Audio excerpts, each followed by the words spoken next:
सुनना चाहता है उसे जरूर सुनाना चाहिए। जो विद्या का दान करता है,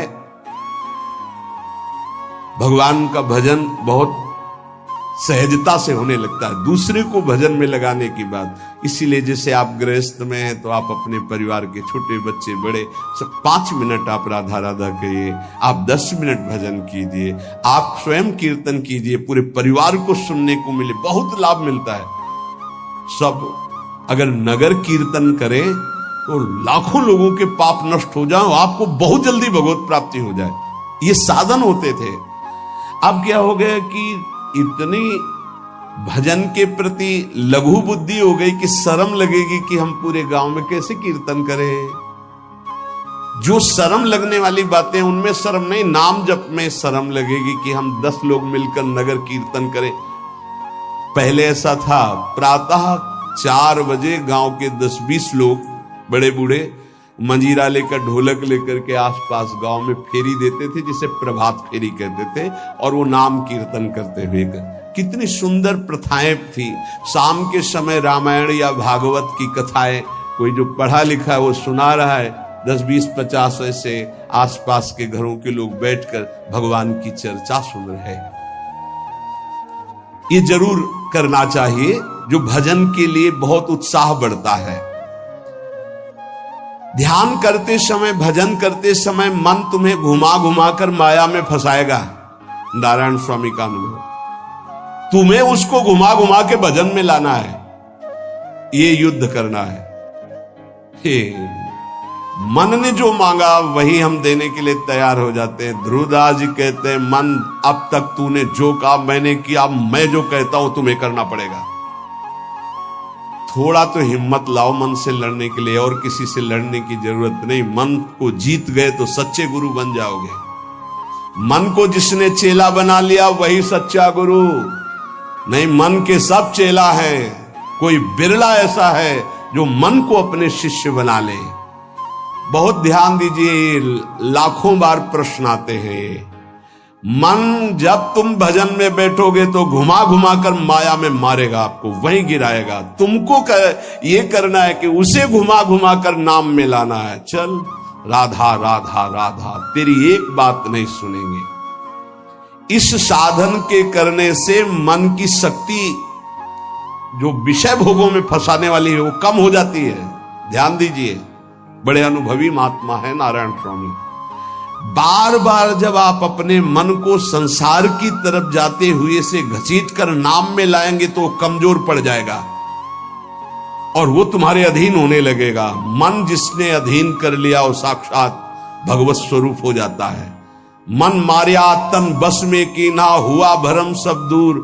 बाहर से कछ दिखत नाही, अंदर चमके नूर। आपो त्याग जगत में बैठे नहीं किसी से काम, उनमें तू कछुअंतर नाही, संत कहो चाहे राम।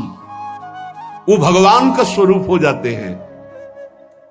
मन की प्रत्येक स्फुरणा पर ध्यान रहे, वो तुम्हें संसार की तरफ घुमा घुमा कर मारेगा, तुम्हें घुमा के नाम में लाना है।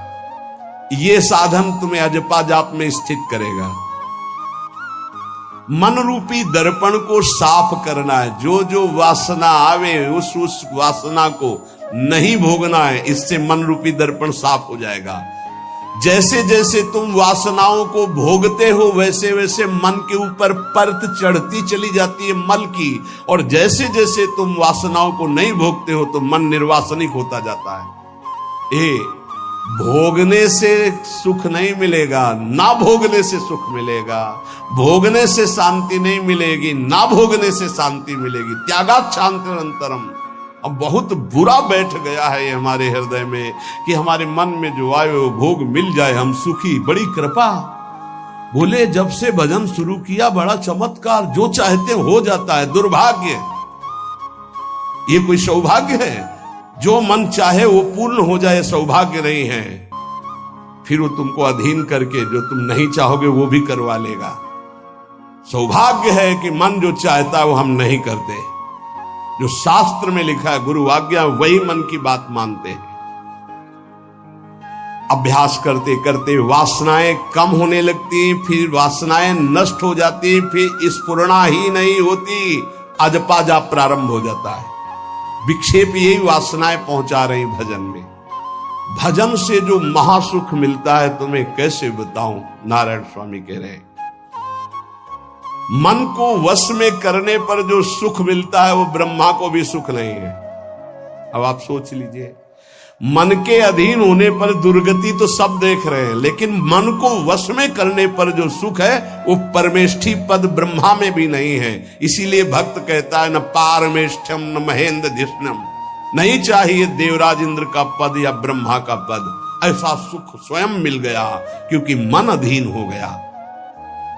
इसलिए इस दास ने स्वामी नारायण की कृपा से इस मन को अधीन किया। नेत्रों से जलधारा बहने लगी और हर समय नारायण की छवि नेत्रों में बस गई और जिह्वा ने प्रबल रूप धारण कर लिया। नारायण नारायण नारायण नारायण। अभी जिह्वा प्रबल रूप, समोसा चटनी ये वो कैसे नाम मीठा लगे। राधा नाम सुधा रसम, पानी आया मुंह में? नहीं। राधा नाम सुधा रसम, पानी आया मुंह में? नहीं आया। वह भी गरम गरम समोसा चटनी ये या अमुक चीज या अमुक, मुंह में पानी आ जाएगा क्योंकि हमारी जिह्वा का स्वाद बिगड़ गया। बोले हमारी जिह्वा प्रबल हो गई। किस बात में? रुकी नहीं रही। राधा राधा राधा राधा, जैसे राधा बाबा की। नारायण स्वामी जी कह रहे नारायण नारायण नारायण। हमने इसको कैसे वश में किया?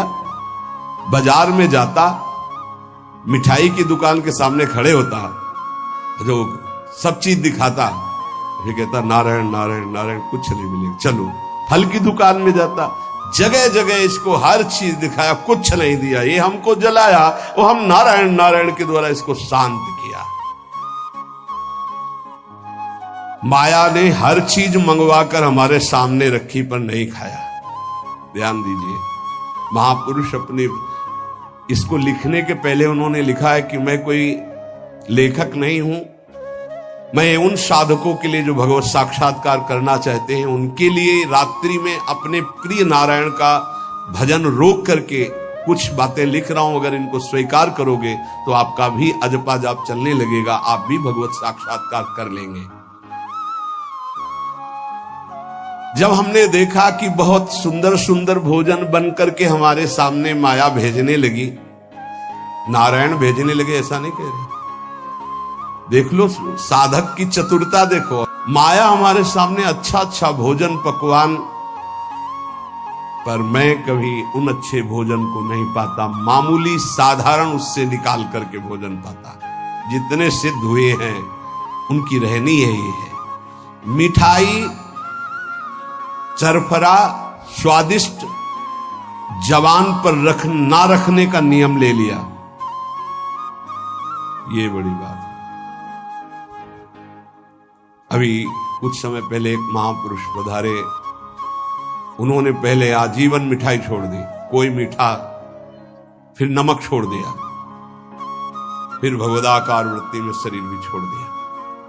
क्या महापुरुषों ने पाया है कि हम प्राण और शरीरों को इस सब कुछ समझते। पहले ही बता दिया था 3 दिन पहले कि अमुक समय में शरीर छूटेगा, और हंसते खेलते सबके सामने शरीर समाधिस्थ होकर छोड़ दिया। मिठाई स्वादिष्ट चरफरा चाहते हैं अजपा जाप, लेकिन गुलाब जामुन पा करके, बढ़िया बढ़िया पदार्थ पा करके, भाई इनका प्रभाव है, ये भजन में नहीं लगने देंगे। देख लेना, भजन में नहीं लगने देंगे। और अभी 10 दिन केवल हमें समय दो आप, फिर हम आपको देखेंगे कि आपकी